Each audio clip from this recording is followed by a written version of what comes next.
黃花魚是一種海魚，因肉質細膩、價格親民而備受吃貨的喜歡。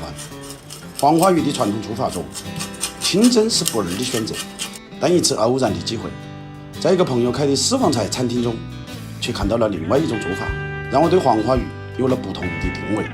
今天就將這種做法分享出來，希望大家喜歡。黃花魚打起魚鱗後，從背部剖開，取出內臟，再用清水沖洗乾淨，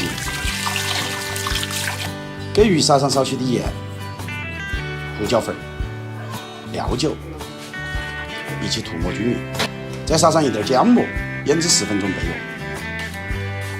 準備輔料：備少許的薑米、蒜米、大蔥切成小的顆粒，一起装入小碗中，加入少許的泡椰生椒、乾海椒苗，適量泡山椒水，再備少許的蔥花。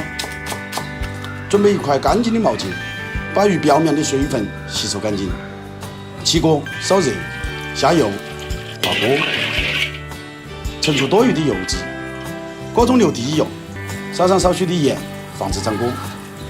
把魚投入鍋中，待表皮硬化後，就可以轉動鐵鍋了。這時候盡量用大火，如果溫度達不到，也可能導致粘鍋。由於黃花魚肉質細膩，翻鍋時盡量用慣性來操作，用鐵鏟可能會破壞魚的表皮。腹部的魚肉較厚，煎的時候盡量重點關照。因考慮家庭操作，所以我們今天是用煎的方式。一般餐廳中都是用油炸，炸至2面金黃。做這一步差不多要5到6分鐘。煎好的魚用漏勺撈出，裝入魚盤中備用。鍋中留滴油，下剁椒醬，少許翻炒，將事先備好的輔料投入鍋中，快速翻炒均勻。勾入少許清水，少許翻炒，調入雞精、白糖、胡椒粉，再勾適量香醋，翻炒均勻。加入薄芡手指，調入花椒油、蔥花，少許翻炒就可以了。把炒好的料頭浇入盤中，再撒上一把蔥花，美味即成。大道同源，萬物歸宗，美食的技法各有不同。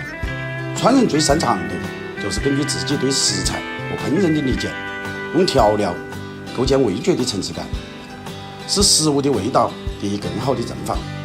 我是廚子，下期見。